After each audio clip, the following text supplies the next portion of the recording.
Stella here, part 2 unrated UK band. Gonna finish soon, yay! Okay, so the first one is called Flying Saucer Attack. Flying Saucer Attack. What does it mean? That's another indie band that is really confusing name. Or I'm not a native speaker, maybe there's some meaning behind it, maybe. So Flying Saucer Attack are an English experimental space rock band formed in Bristol, England in 1992, drawing on krautrock, folk, and dream pop. The group referred to their DIY sound as rural psychedelia. They were notable for recording most of their output at home and avoiding recording studios.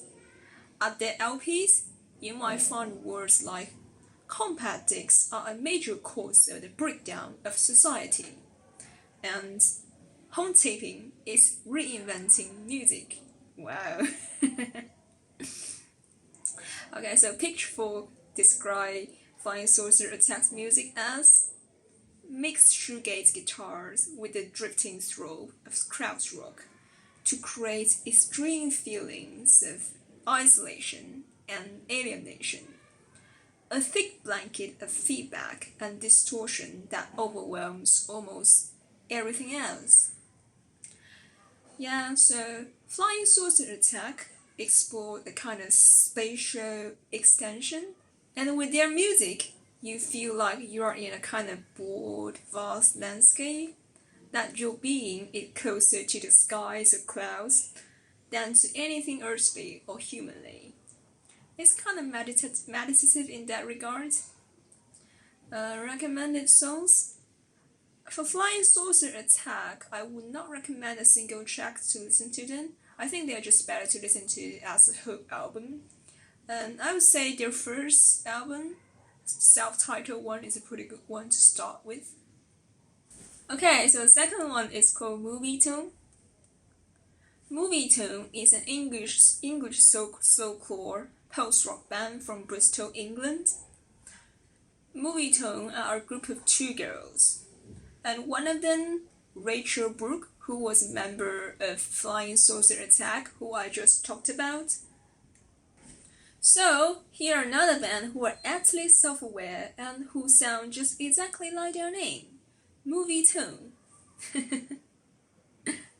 Personally, I quite like the mood and atmosphere of Movietone. Romantic, intimate, wistful, and melancholic. Sorry, I seem to always talk about acts that are melancholic. Stella just saying, oh, I guessed. The intimacy feel of their music comes from the female vocal Rachel Brooks' soft and whispery delivery and their homely acoustic production. The album, The Sand and the Stars from 2003, is partly recorded on a beach in Cornwall, with an intention of sounding like a jazz record being played across the bay. Kinda cool, right? The atmosphere of nature is quite obvious in this album. Hazy, misty ducks by the beach, breeze blows over lovers here, of whom are cuddling on the rocky cliff by the Atlantic Ocean. Movietone always evoke images of ocean in my mind in the most tender way.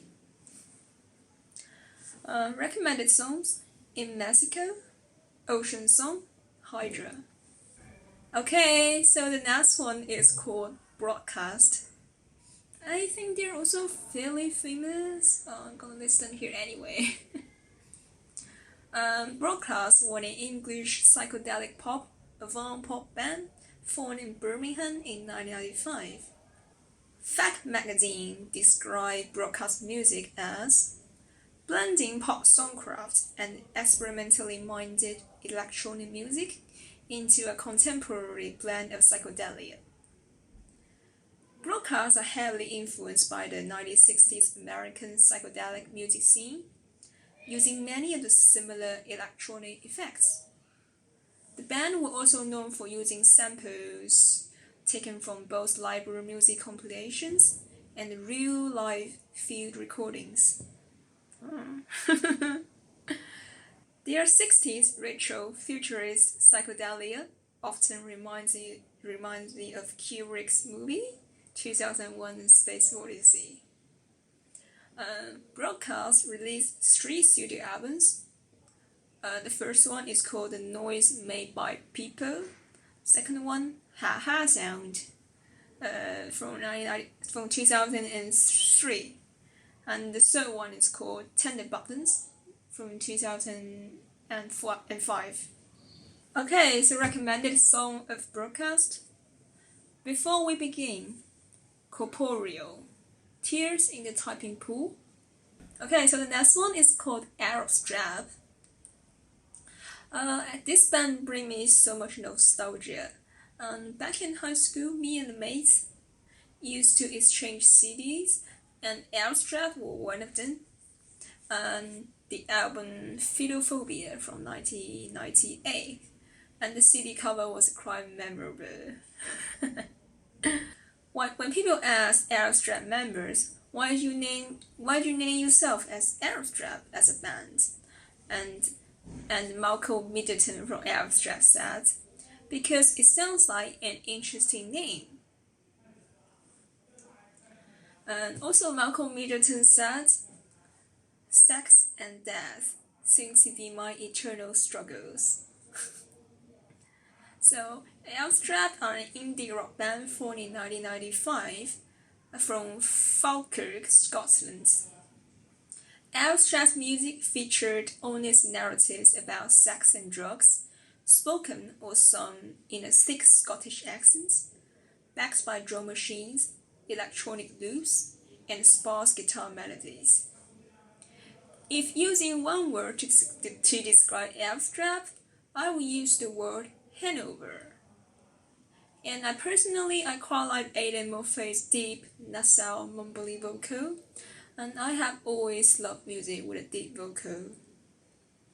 Vocalist Aidan Murphy told of his heartaches, confessions, and desires about his life with a thick Scottish accent. So Arab Strap said, there was a glossy sheen to a lot of Britpop stuff, and we were more down to earth. We were more like the Shies walking home alone after the party. Recommended songs: Cherubs, The First Big Weekend, The Shy Retire.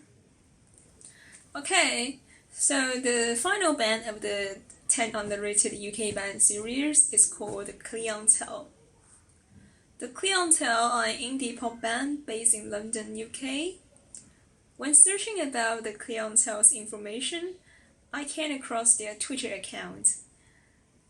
And their Twitter account introduction says, the invincible crystalline sound. And I was just amused by their confidence. When self-deprecation is almost a receipt in the indie music world, confidence is so rare that it has an amusement function. The Clientele members, Alastair MacLean and James Hornsey, began collaborating musically while at school. After MacLean saw that Hornsey had written the name of the band Felt on his pencil case. Kinda cute, right? So in the 10 underrated UK band part 1, I talked about the 80s indie pop band Felt. It's hard not to see why they bonded with each other by the band Felt, because they are both poetic, sentimental, English indie pop.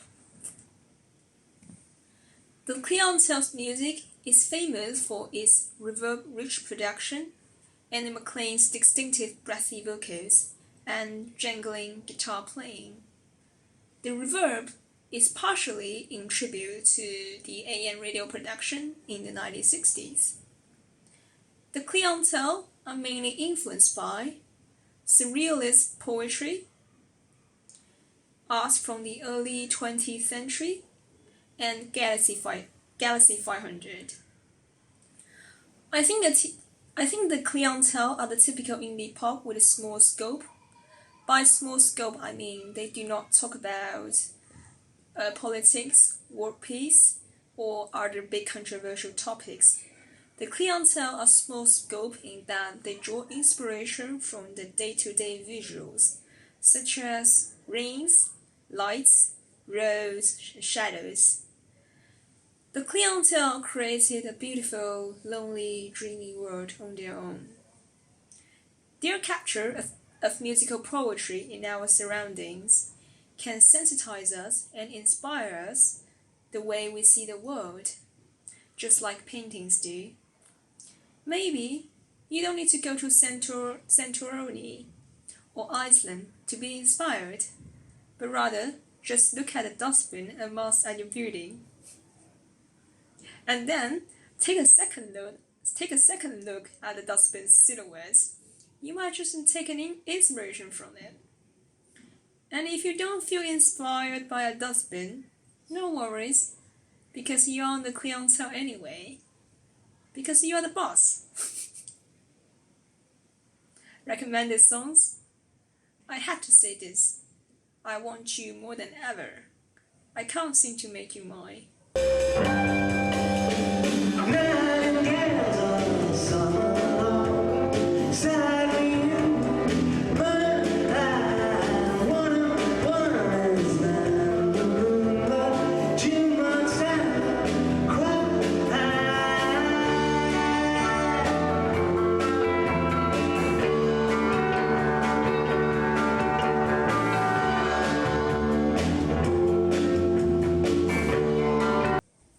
Okay, so that's about the end of 10 underrated UK band series.